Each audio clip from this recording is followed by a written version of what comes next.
Assalamualaikum warahmatullahi wabarakatuh. Annyeonghaseyo guys, welcome back to my channel. Senang banget bisa ketemu kalian lagi di sini. Apa kabar semuanya? Aku percaya kalian selalu baik-baik aja. Walaupun di tengah pandemi ini, jangan lupa untuk tetap semangat menjalani kehidupan. Jangan stuck di situ-situ aja, move on dan kejar apa yang kalian inginkan. Oke, hari ini yang bakal kita bahas sedikit tidak enak gitu untuk didengar, tapi bakal aku bahas karena menarik banget sebenarnya. Karena aku cukup tertarik dengan grup ini pada saat awal-awal mereka debut. Jadi yang bakal aku bahas adalah tentang Yugyeom GOT7 yang katanya nggak memperbarui kontrak dengan JYP Entertainment dan bakal pindah ke agensi lain.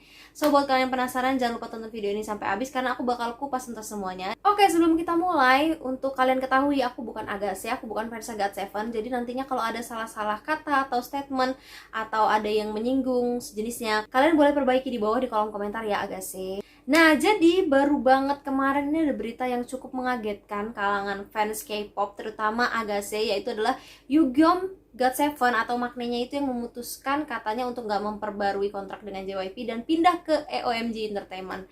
Sebenarnya dari kemarin-kemarin itu udah ada gosip malah Jin Young ya yang pindah ke BH Entertainment. Itu agensi yang menaungi banyak banget artis kawakan. Jadi agensi aktor gitu kayak Lee Byung Hun, Kim Go Eun, Park Bo Young, Han Hyo Joo, Han Jimin, masih banyak lagi. Cuman tiba-tiba kok malah beritanya Yugyeom yang membuat heboh gempar karena benar-benar ada satu media yang menggosipkan seperti itu gitu. Katanya pindahnya ke EOMG Entertainment. Buat kalian yang belum tahu, EOMG itu adalah agensi yang foundernya atau CEO-nya adalah J Park atau Park Jae Bum, yang notabene dulu adalah mantan personil 2PM dan itu di bawah JYP Entertainment. Jadi kayak what gitu, Yugyeom dari JYP bakal pindah ke agensi mantan JYP gitu. Itu sesuatu yang agak bikin shock karena kayak dari semua agensi gitu tapi milihnya EOMG. Tapi ya mungkin emang dia ada tertarik ke dunia hip hop gitu kali ya. Nah, waktu itu dibuat semuanya pada lumayan kaget gitu. Tapi JYP-nya balas dengan singkat banget kalau mereka tuh masih dalam tahap diskusi. Jadi sebenarnya ini masih gantung gitu, belum ada keterangan yang lebih lanjut karena kontraknya bakal habis Januari ini. Katanya sih bakal diumumkan dalam waktu yang dekat. Cuman kalau udah ada berita kayak gini tuh biasanya kayak ya 70% lah itu bakal jadi kenyataan guys, karena udah sering banget ya kayak gini ya. Gak mungkin gak ada asap kalau gak ada apinya gitu. Kayak banyak banget yang sebelumnya dikabarkan pindah ke agensi ini dan masih dikonfirmasi, masih diskusi, tapi ternyata beneran pindah gitu. Jadi kayak siap-siapin aja lah Agase semuanya. Kalau ini pun kenyataan nggak terlalu kaget gitu nanti ke depannya. Jadi saat berita itu turun gitu, saat berita itu diterbitkan gitu, aku sebenarnya nggak terlalu kaget sih ya. Walaupun aku bukan fans GOT7, bukan pengikut JYP, tapi kayak udah mulai ada hubungan yang kurang baik gitu lah ya antara JYP dan juga GOT7-nya. Kalau di dalam GOT7 aku percaya sih kayak mereka ini kuat banget bondingnya antara 7 orang ini. Aku karena mengikuti mereka pas awal-awal debut, kayaknya tuh mereka bener-bener yang dekat banget bondingnya dan kerja sama timnya bagus banget. Dan Agase-nya juga rame banget, Agase juga banyak banget. Ya mungkin memang ya pasti setiap anggota girl group, boy group itu pasti punya kayak minat sendiri atau passion sendiri untuk kayak di bidangnya masing-masing. Mereka pengen solo juga untuk ke depannya. Tapi kalau dari hubungan agensi dengan merekanya kayaknya memang ada sesuatu yang kurang nyaman di situ.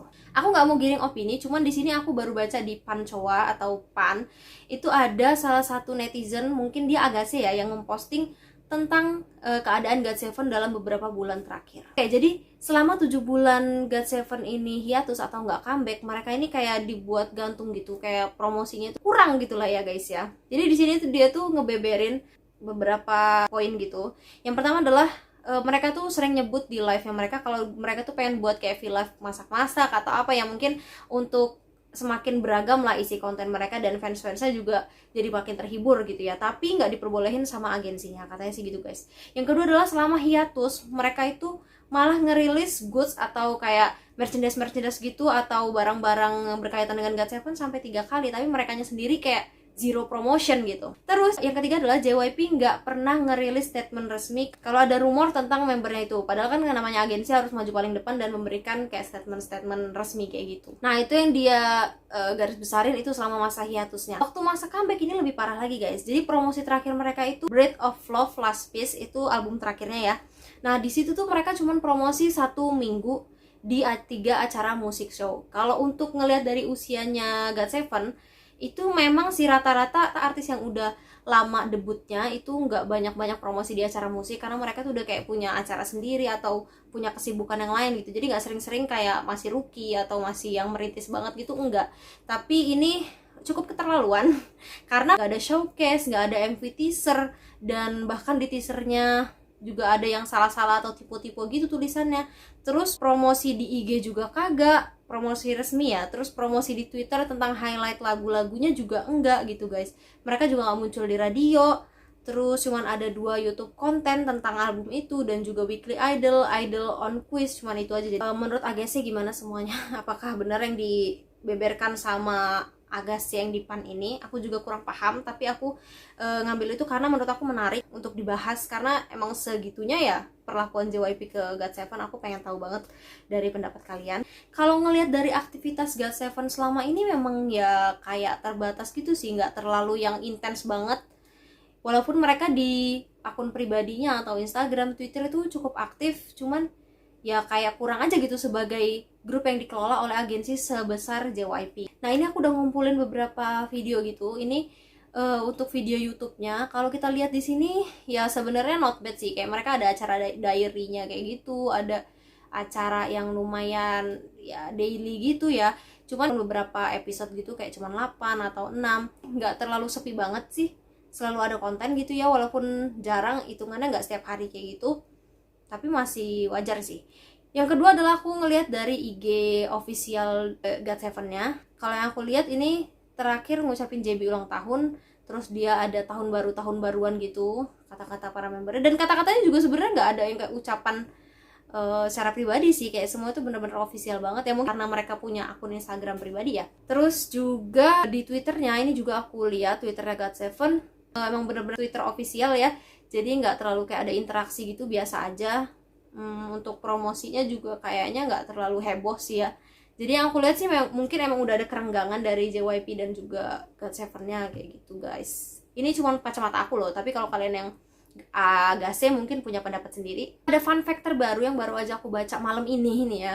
Ini berita 14 jam yang lalu, jadi mungkin sekitar pagi tadi.